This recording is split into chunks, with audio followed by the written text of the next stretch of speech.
एतावता च धम्मेहि सब्बतं प्रिय संपदां सबे देवा अनुमोदन्तु सब संपत्ति सिद्धिया।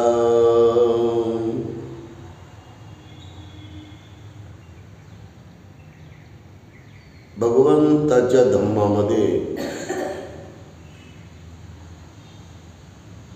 अनंत पुण्य करण्याची भगवंतानी शिकवण दिली। हे पुण्यकर्म आज केलं आणि उद्या करायचं, त्यामुळे पूर्ण भरती कशी होणार आहे? तर ते दररोज पुण्यकर्म करण्यासाठी मनाचं साहस, मनाची जिद्द आणि मनाची उत्कंठता ही श्रद्धेनं जागत असते। मी हे केलंच पाहिजे म्हणून मनामध्ये श्रद्धा आपल्यामध्ये जागवते। श्रद्धेचं काय प्रयोजन आहे? श्रद्धेचं प्रयोजन आहे की मनात महत्वाकांक्षा जागवणं आणि या महत्वाकांक्षेतूनच सर्व प्रकारच्या गुणाला माणूस करायला धावतच राहतो। तो एकसारखा धडपडतो, एकसारखा झिजत राहतो, एकसारखा राबत राहतो, एकसारखा तो देतच राहतो कर्म, देतच राहतो तो कर्म आणि कर्म करतच राहतो। तेव्हा त्याचं फळ फार महान मिळते। भगवंताचा धम्म महासागरासारखा आहे। हे आजचे पाण्याचे महासागर आहेत, हे त्या तथागताच्या धम्मापुढे काहीच नाही। इतका अथांग धम्मा आहे, इतका खोल धम्मा आहे, इतका गहन आणि गहन असा धम्मा आहे। ज्याप्रमाणे महासागराच्या कोणत्याही काठावर जर आपण गेलो आणि त्याचे जर दोन थेंब आपल्या हातावर घेऊन आपण त्याला जर जिभेनं स्पर्श केला तर आपल्याला महासागराची ओळख चटकन होते की महासागर खरट आहे। कारण अनंत काळापासून ते पाणी ढवळून, ते पाणी मंथन बनून ते खारं झालेलं असते आणि म्हणून आपण चटकन म्हणतो की महासागर खरट आहे। त्याचप्रमाणे भगवंताच्या कोणत्याही धम्मस्कंदाला, कोणत्याही वचनाला जर आपण चाखलं, त्याची जर चव घेतली तर ती नैतिकतेच्या शुद्ध जलाशयानं ओतपोत भरलेली आहे। आणि म्हणून या धम्माला जितकं जास्त आपण तळमळीने, जिद्दीने, एकनिष्ठेने पालन करत जाऊ तेवढं जास्त फळ मिळते। लवकरात लवकर इथे धम्म फळ देतो।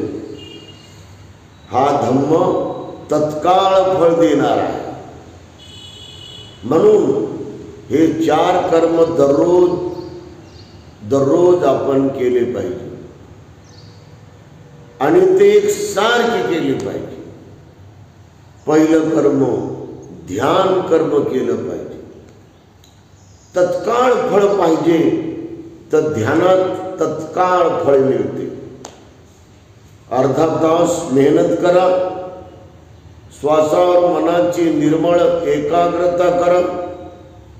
निर्विकार मनाची एकाग्रता झाल्याची शाश्वती करा. लगेच 28 फळ आपल्या बाजूनं आपल्याला मिळतील. बुद्धानुस्मृती करा. बुद्धाच्या गुणावर तुम्ही 3 मिनिट ध्यान करा. बुद्धाचे 9 गुण आहेत. फक्त 3 मिनिट तुम्ही ध्यान करा, तुम्हाला 10 फळं तत्काळ मिळतील.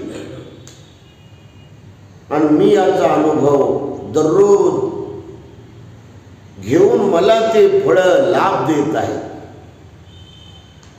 मला ते फळं खूप बलवान करत आहे. मी रात्री बेरात्री बुद्धानुस्मृती करतो आणि 10 फळाचा मी लाभ घेतो. ज्या धम्माचं फळच मिळत नसेल आणि ते जर आपण जाणत नसू तर तो धम्म कसा काय होणार आहे. आणि म्हणून या धम्मानं प्रत्येकाला फळ दिलेलं आहे. तुम्ही मरणानुस्मृती करा, 5 मिनिट 3 मिनिट, तुम्हाला लगेच फळ मिळेल. 5 प्रकारचं फळ मिळेल. त्यातलं पहिलं फळ मिळेल, मरणाची भीती तुमची कायमची निघून जाईल. कोणतंही मृत्यूचं भय तुम्हाला राहणार नाही. आणि म्हणून मरणानुस्मृती, बुद्धानुस्मृती, आनापान स्मृती आणि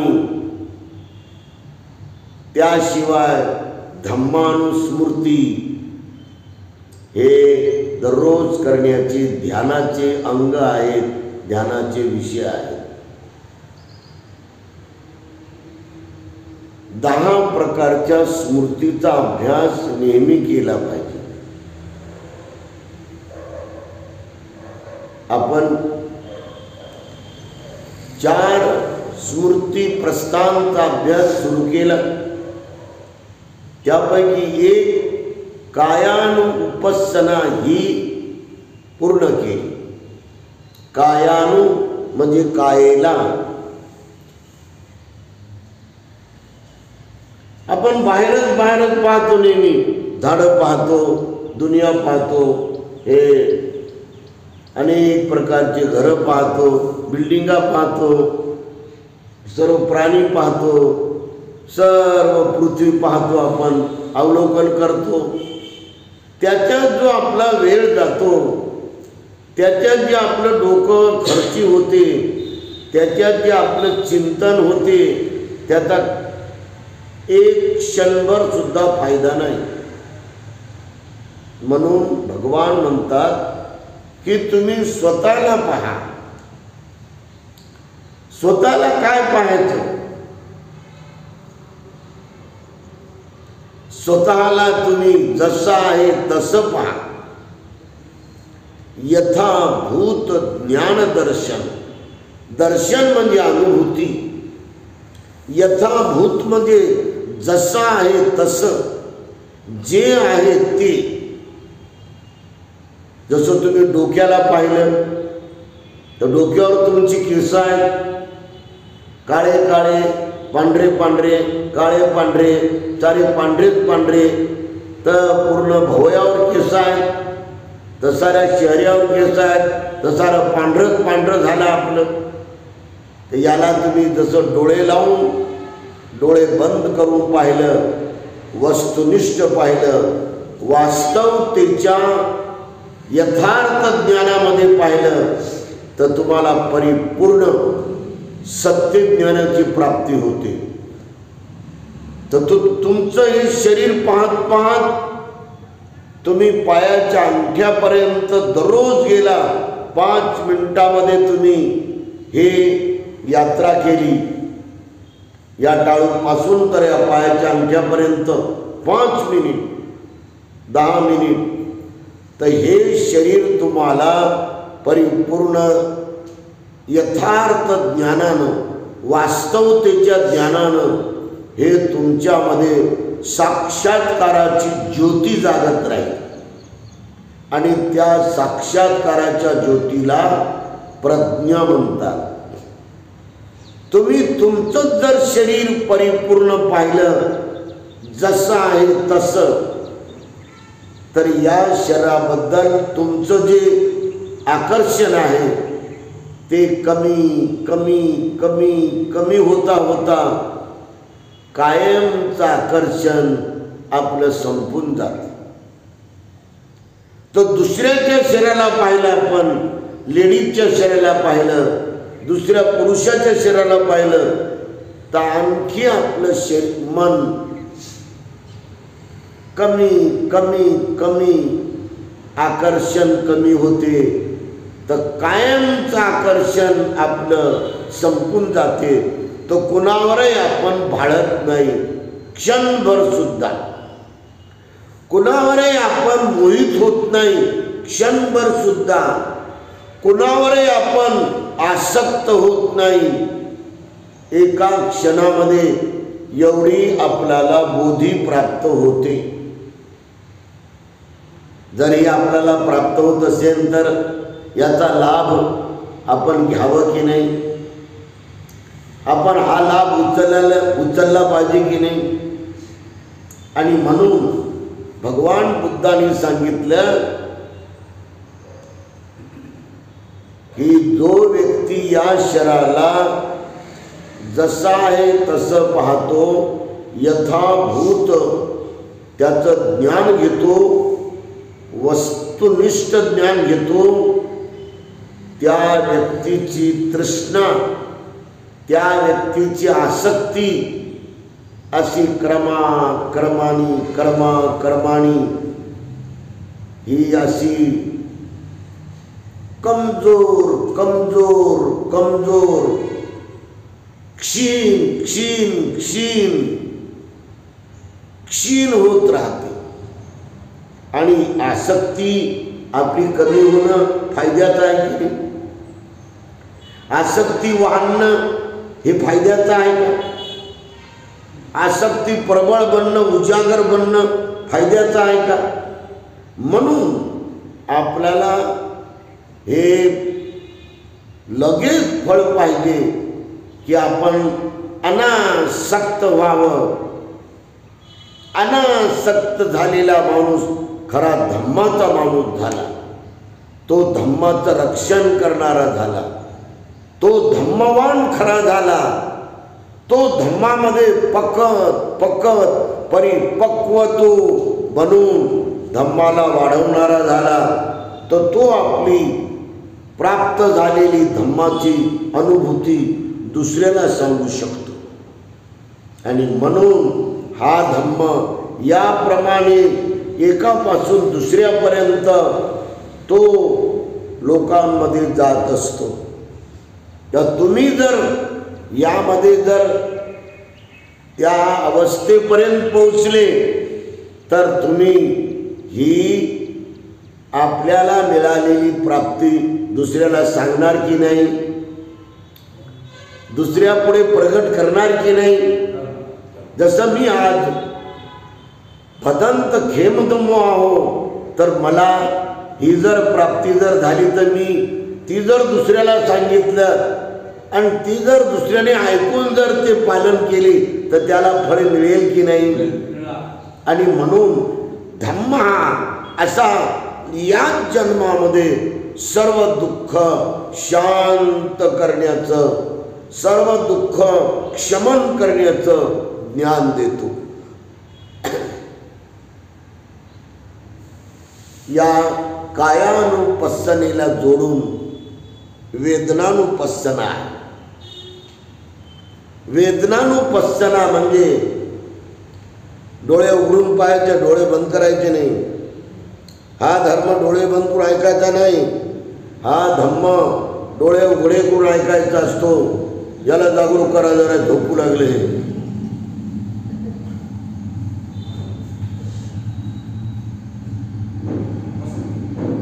वेदनानुपස්සना म्हणजे काय?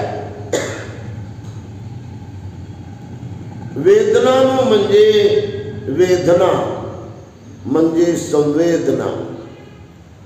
किती संवेदना आहेत? तुम्ही या विहारात प्रवेश केला आणि तुमच्या डोक्यावर एक छोटा खडा कोणी मारला आणि तुम्ही असं पाहिलं, अरे कोणा बे, हा तुम्हाला चवताळून क्रोध आला तुम्हाला, म्हणून तुम्ही म्हणलं कोण आहे बे, मला खडा मारला का बे तू? तुम्ही चवताळले की नाही? जसं नागाला आपण जर हात लावला तर तो एकदम फणा करतो, असा फुसकारा मारतो, असा आपण फुसकारा मारला की नाही? अशी वेदना माणसाला येत असते. मी भिक्खू आहे. एका मुसलमान व्यक्तीनं मला मॅरेजमध्ये नेलं हैदराबादला. मी तर बुद्ध भिक्खू आहे, मला मुसलमानाच्या मॅरेजमध्ये कशाला जायचं? पण माझा आणि त्या परिवाराचं प्रेम होतं आणि हे माणुसकीचं प्रेम असते. तो बोले भंतेजी चलो. मी त्यांच्या घरी 15 दिवस राहिलो. मला त्यांनी बिमारीमध्ये पूर्ण सेवा केली माझी. माझ्या मानेला हात लावून त्यांचे लेकरं उचलायचे मला आणि गोळी द्यायची. त्यांचे 3 मुली होत्या, 2 मुलं होते आणि ते मिलिंद मल्टीपर्पज आपल्या मिलिंद महाविद्यालयाच्या बाजूला मिलिंद हायस्कूल आहे, तिथे ते इंग्रजीचे शिक्षक होते, शेख सर. आणि मी गेलो. मला त्यांनी सेपरेट खोली दिली घरात. माझ्या रूममध्ये कोणी येत नव्हतं आणि मला त्यांच्यासारखंच ते बसत, जेवत, त्यांच्यासारखंच रांगेमध्ये ते मला ठेवत, खूप जीव लावत. तर मी त्यांच्या मंडपात जाऊन बसलो. लग्नाचा वेळ होता, आता लग्न लागणार होतं. तर माझ्या अंगावरला हा लिबास पाहून, हा पोशाख पाहून तर त्याला मुलाला जरा वेगळं वाटलं. तर ते मुलं मागून येऊन माझ्या मुंडन केलेल्या डोक्यावर दगड मारायचे. तर मी म्हटलं बाबा मारलं तर मारलं, काय होते लवकर तर डोकं फुटत नाही, छोटे छोटे दगड राहतात. मी दुर्लक्ष करत राहिलो. 1 दगड मारला, 2 दगड मारले, 3 दगड मारले, 4 दगड मारले. मी काय त्याच्यावर प्रतिक्रिया केलीच नाही. क्यों बे, हा तुम क्यों मार रहे थे पत्थर मुझे, असं म्हणलंच नाही. मी ते सारे दगड सहन केले. सहनशीलता हे माणसाच्या उच्च ज्ञानाचा गुण आहे. म्हणून माणसानं कमालीची सहनशीलता वाढवली पाहिजे. काय काय बाया म्हणतात, किती ऐकायचं त्यांचं, किती ऐकायचं, किती सहन करायचं, काय बोलतो आमचा हा नवरा, हा किती सहन करायचं. सहन करायलाच पाहिजे सर्व. जेवढं भगवान बुद्धानं सहन केलं तसंच आपण सहन करायला पाहिजे. भगवान बुद्धानं किती सहन केलं. म्हणून सहनशीलता ही मर्यादित नसते, अमर्याद सहनशीलता असते, अमर्याद क्षमाशीलता असते, अमर्याद अनुकंपा असते. यामुळे माणसाला शांती मिळते, मन परिपक्व बनते, बोधीचं मन बनते. म्हणून आपण या लेवलला येण्याचा प्रयत्न केला पाहिजे. मग जरा मोठा दगड माझ्या डोक्यात बसला तर थोडा आग होऊ लागली. तर मी म्हणलं वो क्यों यहाँ अच्छे मुसलमान शरीफ मुसलमान तो है ना, ये बच्चे अभी बड़े बड़े पत्थर मार रहे हमारे सर में, क्या आप लोगों को खुशी हो रही है? तर एक मुसलमान उठला बघा, त्याच्या मागच लागला त्या पोराच्या. त्यांच्या घरात जाऊन त्याला पकडून माझ्यासमोरून त्याची चांगली धुलाई केली. तर जिथपर्यंत छोटे छोटे दगड होते तिथपर्यंत मला तर चांगलं वाटलं. मी काय म्हटलं, काय हरकत नाही, याने दगड मारले तर मारले. पण जेव्हा मोठा दगड आला तेव्हा मात्र मला वेदना होऊ लागल्या.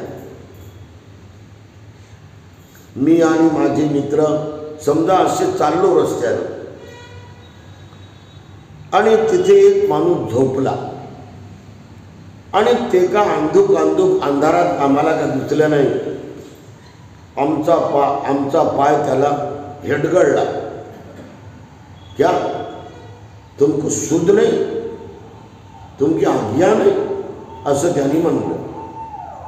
तुम्हाला अक्कल नाही, तुम्ही हुशार नाही. आम्ही तर स्वतःला लय हुशार म्हणत होतो. मैं भदम खेम दो, मैं तो PhD वाला हूँ और मैं क्या कम ज्ञानी हूँ क्या? आणि त्या शब्दाला ऐकून तुम्हाला शुद्ध नाही, तुम्हाला अक्कल नाही. तर तेव्हा जागा झालं म्हणून की अरे तुला ते म्हणू लागले तुला अक्कल नाही, तुला शुद्ध नाही का. आम्ही पुन्हा निघून गेलो. पुन्हा आम्ही वळून आलो. आम्ही 3-4 जण पुन्हा तो माणूस तसा झोपून त्याच्या पायाला पुन्हा आमचा पाय हेडगाळला, धक्का लागला त्याला. त्यांनी पुन्हा म्हटलं तुम मूर्ख है, तुमको शुद्ध नहीं, तुमको अक्कल नहीं है, लात मारते मुझे. मी विद्वान भदंत खेमदमो, मी तर असा आहे, मी तर तसा आहे. आणि मला हे माणूस म्हणते तुला शुद्ध नाही, तुला अक्कल नाही. कशा गुदगुल्या होऊ लागल्या, कशा वेदना होऊ लागल्या. अशा प्रकारे 2 वेळ घडलं. पुन्हा आम्ही 3ऱ्या वेळ त्याच रस्त्यानं न दिसल्यामुळं पुन्हा त्या झोपलेल्या माणसाच्या पायाला आमचा पाय एकदम जोरदार लागला. तर त्याने म्हणलं तुम्हारी अक्कल कहाँ गई, तुम्हारी सूझ कहाँ गई, तुम कौन से होश में है. भदंत डॉक्टर खेमदम म्हणलं स्वतःला तर म्हणतात मी लय विद्वान आहे, मी लय हुशार आहे.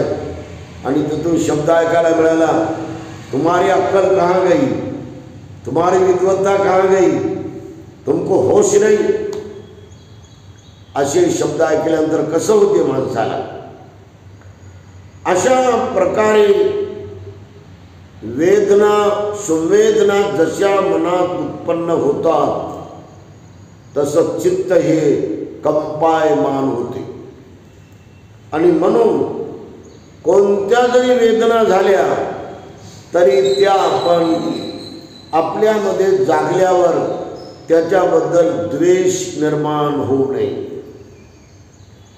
त्याच्याबद्दल प्रतिक्रिया द्वेषाची येऊच नाही, त्याच्याबद्दल लोभाची प्रतिक्रिया येऊच नाही. अशा पद्धतीने आपल्या चित्ताला आपण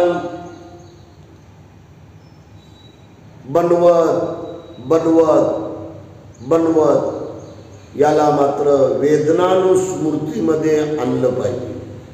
कारण कोणती संवेदना ही निर्माण होते, नाश पावते.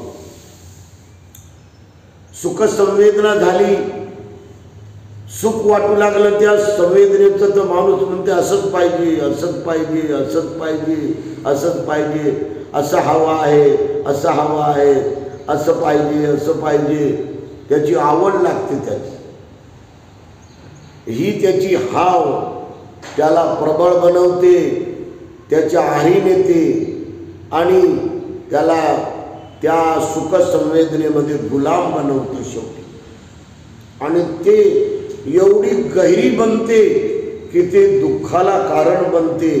या जन्माच्या नाही तर जन्म जन्म जन्म ही दुःखाला कारण बनणारी ही सुखसंवेदना आहे. कारण तिथे जे सुखसंवेदना होते त्याचं रूपांतर तृष्णेमध्ये होते. ते तृष्णा, कामतृष्णा माणसाला जन्म जन्म जन्म जन्म जन्म जन्म या संसार फेऱ्यामध्ये आपल्याला भटकण्यासाठी, संसार फेरे मारायला कारण बनते. जन्म जन्म के बंधन टूटे, जन्म जन्म के दुःख मिटे. म्हणून सुखसंवेदना ही नश्वर आहे. तिच्या मागे लागू नये, तिची चाहत धरू नये, तिची हाव धरू नये, तिची जास्त अपेक्षा करू नये, तिचा जास्त उपभोग घेऊ नये. हे जाणत जाणत जाणत परिपूर्ण जाणकार होणं ही प्रज्ञा आहे. आपण प्रज्ञावान बनलं पाहिजे. आणि जे बुद्धिमान लोक असतात ते प्रज्ञेच्या क्षितिजावर जाऊन या सुखसंवेदनेला पूर्ण समजून घेतात, तिच्या पाठीमागे लागत नाही. तशी दुःखसंवेदना आहे. आपल्याला कोणी म्हटलं तुम्ही मूर्ख आहात, कसं वाटतं? म्हणजे लगेच करू जर शब्द ऐकला तर दुःखसंवेदना होते.